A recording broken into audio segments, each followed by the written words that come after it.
Hello સૌ હરિભક્તોને જય સ્વામિનારાયણ। તારીખ 29 જાન્યુઆરી સોમવાર 2024ના રોજ યુએઈ માંગ ભારતીય દૂતાવાસના આમંત્રણ પર અબુ ધાબીમાં BPS હિન્દુ મંદિરની 27 એકરની વિશાળ બાંધકામ સાઇટ પર 42 દેશોના પ્રતિનિધિઓ ભેગા થયા। આ મુલાકાતે આંતરસાંસ્કૃતિક સમજ, સદ્ભાવના અને આદરને પ્રોત્સાહન આપ્યું। જ્યારે પ્રતિષ્ઠિત મહેમાનોને સહિષ્ણુતા અને સંવાદિતાના સાર્વત્રિક સિદ્ધાંતોનું પ્રતીક ધરાવતા મધ્ય પૂર્વના ઉદ્ઘાટન પરંપરાગત હિન્દુ મંદિરની ચાલી રહેલી પ્રગતિને જોવાની તક પૂરી પાડે છે। Argentina, Armenia, Bahrain, Bangladesh, Bosnia અને Herzegovina, Canada, Chad, Chile, Cyprus, ચેક Republic, Dominican Republic, Egypt, European Union, Fiji, Gambia, Germany, Ghana, Ireland, ઇઝરાયેલના રાજદૂતો અને વરિષ્ઠ રાજદ્વારીઓ, Italy, Moldova, Montenegro, Nepal, Netherland, New Zealand, Norway, Nigeria, Panama, Philippines, Poland, Seychelles, Singapore, Sri Lanka, Sweden, Syria, Thailand, UAE, UK, US, Zimbabwe અને Zambia મંદિરના સ્થળની મુલાકાત લેનારાઓમાં સામેલ હતા। સાઇટમી વધુ મહાનુભાવોનું પુષ્પહારથી સ્વાગત કરવામાં આવ્યું હતું અને તેમની હાજરીના મહત્વને દર્શાવતા પવિત્ર દોરાની પરંપરાગત બાંધણી સાથે સ્વાગત કરવામાં આવ્યું હતું।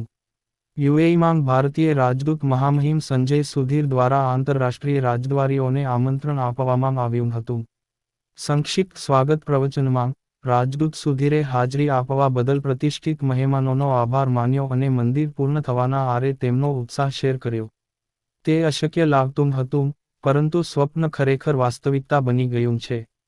તેમના મુખ્ય વક્તવ્યમાં BPS હિન્દુ મંદિર પ્રોજેક્ટના વડા પૂજ્ય બ્રહ્મવિહારી સ્વામીએ મંદિરના ઐતિહાસિક મહત્વ, બાંધકામ પ્રક્રિયા અને વૈશ્વિક પ્રભાવની સંક્ષિપ્ત ઝાંખી પૂરી પાડી હતી। તેમણે યુએઈ અને ભારતીય નેતૃત્વ બંને પ્રત્યે કૃતજ્ઞતા વ્યક્ત કરી, આંતરશ્રદ્ધા અને આંતરસાંસ્કૃતિક સંવાદિતાના શક્તિશાળી એજન્ટ તરીકે મંદિરની ભૂમિકા પર ભાર મૂક્યો। નેપાળના રાજદૂત તેજ બહાદુર છેત્રીએ મંદિરને તીર્થભૂમિ તરીકે ઓળખાવ્યું, ઉમેર્યું, તે એક પ્રેરણાદાયી ઇમારત છે જે આપણને પ્રેમ, સંવાદિતા અને સહિષ્ણુતા વિશે શીખવે છે। તે એવી વસ્તુ છે જે આપણે આપણી આવનારી પેઢીઓને ભેટ આપીશું। મહંત સ્વામી મહારાજ મહાન સાધુ છે। તેમના કારણે લોકોને આ મંદિર બનાવવાની પ્રેરણા મળી અને તે એક મોટી સફળતા છે। કેનેડાના રાજદૂત રાધા કૃષ્ણ પાંડેએ શેર કર્યું, ગુણવત્તા પ્રત્યે સમર્પણ, કલાત્મકતા, માનવ સ્વભાવની વિવિધતા અને સંવાદિતાને ઉજવવા માટે છબીઓની પસંદગીમાં જે વિચાર આવ્યો તે બધું ખૂબ જ આકર્ષક અને આકર્ષક છે। થાઇલેન્ડના રાજદૂત સોર્યુક ચાસોમ્બતે જણાવ્યું હતું કે, આ મને માંગ થયેલા શ્રેષ્ઠ અનુભવોમાંનો એક છે। મેન મંદિરને શરૂઆતથી લઈને અત્યાર સુધી પૂર્ણતાની નજીક જોયું છે, અને મારે કહેવું છે કે તે સંવાદિતાનું પ્રતીક છે જે ભવિષ્યમાં હજારો વર્ષો સુધી સમયની કસોટી પર ટકી રહેશે।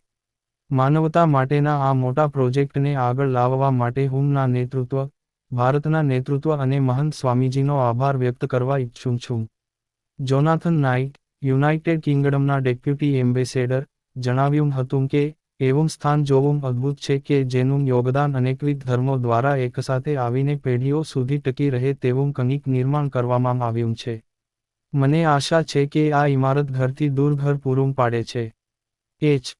જર્મનીના રાજદૂત એલેક્ઝાન્ડર શોનફેલ્ડરે શેર કર્યું, અમારી પાસે યુએઈમાં ગ્રાન્ડ મસ્જિદ છે, અમારી પાસે અબુ ધાબીમાં અબ્રાહમિક ફેમિલી હાઉસ છે, અને હવે અમારી પાસે આ અદ્ભુત જગ્યા છે।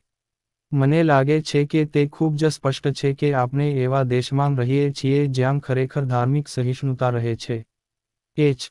સિંગાપોરના રાજદૂત કમલ આર વાસવાણીએ મંદિરને નેતૃત્વ અને દ્રષ્ટિની અજાયબી અને માનવ ભાવનાના પ્રમાણપત્ર તરીકે બિરદાવ્યું હતું।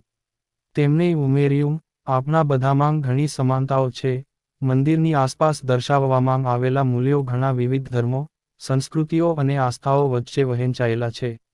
તે એક અદ્ભુત પ્રતીક છે કે આપણે કેવી રીતે શાંતિ અને સુમેળમાં સાથે રહી શકીએ। તેમની મુલાકાતની યાદમાં દરેક મહેમાનને મંદિરની છબી દર્શાવતા બાળકો દ્વારા હાથથી દોરવામાં આવેલ સુંદર પથ્થરથી ભેટ આપવામાં આવી હતી। રાજદૂતોની મુલાકાત શાંતિને પ્રોત્સાહન આપવા, સાંસ્કૃતિક ક્રિયાપ્રતિક્રિયાને પ્રોત્સાહન આપવા અને સહભાગી દેશો અને સંયુક્ત આરબ અમીરાત વચ્ચે રાજદ્વારી સંબંધોને મજબૂત કરવા માટે એક મહત્વપૂર્ણ પગલું હતું.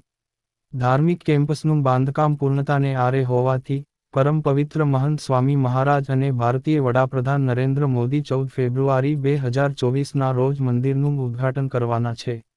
દોસ્તો, આવા જ અવનવા વિડીયો અને સ્વામિનારાયણ સંપ્રદાય સંબંધી સમાચાર જોવા માટે સ્વામિનારાયણ મોટિવેશન યુટ્યુબ ચેનલને સબસ્ક્રાઇબ કરો. આભાર.